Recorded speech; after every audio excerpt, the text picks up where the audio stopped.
કેટલી વાર તમે સમોસા બનાવીને ખાધા છે? આ રીતે નહીં બનાવ્યા તો આ રીતે એક વખત બનાવી લો. આ રીતે જો બનાવી લીધા તો તમારા બાળકોથી વડીલોને બધાને બહુ જ મજા પડવાની છે. એક વખત બનાવી લીધા તો તમે વારંવાર બનાવશો. એકદમ અલગ રીત. મહેમાનો આવી જાય અને તમે આ રીતે સર્વ કર્યા તો મહેમાનો પણ તમને પૂછવાના છે કે આ સમોસા તમે કેવી રીતે બનાવ્યા. તો ચાલો ફટાફટ બનાવવાનું શરૂ કરી લઈએ. તો અહીંયા આપણે એક બાઉલમાં 1.5 વાટકી આપણે મેદાનો લોટ લેવાનો છે. તો અહીંયા આપણે મેદાનો લોટ એડ કરી દઈશું અને તેમાં આપણે એડ કરીશું 1 ચમચી અજમો.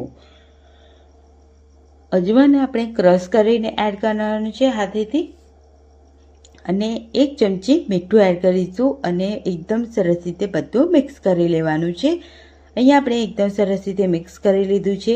તો અહીંયા 2 મોટી ચમચી ભરીને અહીંયા આપણે મેલ્ટ ઘી લીધેલું છે. તો અહીંયા ઘી છે તે આપણે સરસ રીતે એડ કરી અને એકદમ બરાબર મિક્સ કરી લેવાનું છે.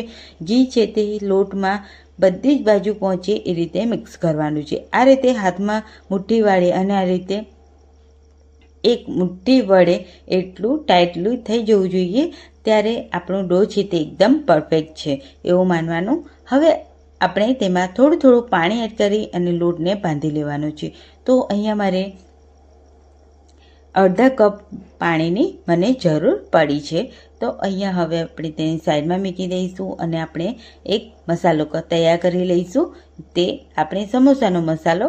તો અહીંયા મેં 4 થી 5 નંગ જેટલા મીડિયમ સાઇઝના બાફેલા બટેટા લઈ લીધા છે. તેને આપણે એકદમ સરસ રીતે પહેલાં તો મેશ કરી લઈશું. ત્યારબાદ તેમાં મસાલા એડ કરીશું. તો 1 ચમચી ધાણા જીરું પાવડર, 1 ચમચી લાલ મરચું પાવડર, 1 ચમચી ગરમ મસાલો પાવડર, 1 ચમચી હળદર પાવડર, 1 ચમચી અહીંયા મેં કાચું જીરું લીધેલું છે, 1 ચમચી સ્વાદ અનુસાર મીઠું એડ કરીશું, 1 ચમચી અહીંયા આપણે સોફ એડ કરેલી છે. તો લીલી વરિયાળી આવે છે તેને આપણે એડ કરવાની છે. તેનાથી ટેસ્ટ છે તે બહુ જ મસ્ત આવશે અને માર્કેટ જેવા તમારું જે મિશ્રણ છે તે તૈયાર થશે. હવે અહીંયા આપણે અડધો લીંબુનો રસ એડ કરીશું અને 1 ચમચી જેટલો અહીંયા આપણે આમચૂર પાવડર એડ કરીશું. આમચૂર પાવડર ના હોય તો તમે સ્કીપ પણ કરી શકો છો. અહીંયા આપણે બધું એકદમ સરસ રીતે મિક્સ કરી લેવાનું છે. તો અહીંયા આપણું મિશ્રણ છે તે એકદમ સરસ એવું તૈયાર થઈ ગયું છે. હવે આપણે તેમાં એડ કરીશું 1 ચમચી ભરીને ધાણા. તો ધાણાને આપણે એકદમ સરસ રીતે એડ કરી અને મિક્સ કરી લેવાનું છે. હવે આપણે જે ડો આપણે બાંધીને તૈયાર કરેલો હતો તેના આપણે નાના નાના લુવા પાડી લઈશું.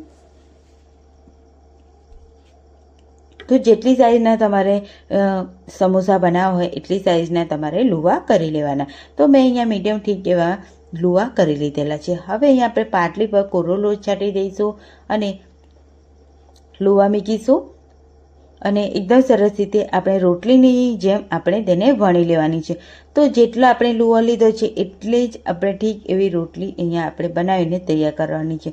તો અહીંયા બહુ જાડી નહીં, બહુ પાતળી થિકનેસ એવી રાખવાની છે.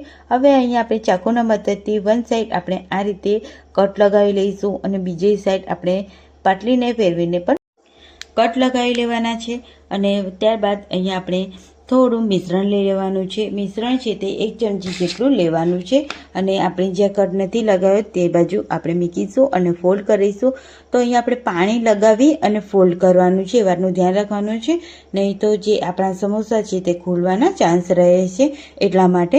તો અહીંયા આપણે પાણી લગાવી બંને બાજુથી કિનારીને એકદમ સરસ રીતે દબાઈ લઈશું અને જે લેયર્સ આપણે કટ કરી હતી તેને એકબીજાથી આ રીતે જોઈન કરી લઈશું. વિડીયોમાં જોઈ શકો છો તેમ. તો અહીંયા આપણે સમોસા મેં એ જ રીતે બધા બનાવીને તૈયાર કરી લીધા છે. અહીંયા મેં બાજુમાં ગેસ ઉપર કઢાઈ મૂકી, તેમાં તેલ એકદમ સરસ એવું ગરમ કરવા માટે મૂકી દીધું હતું. તો તેલ છે તે અહીંયા આપણે વધારે ગરમ ના હોવું જોઈએ.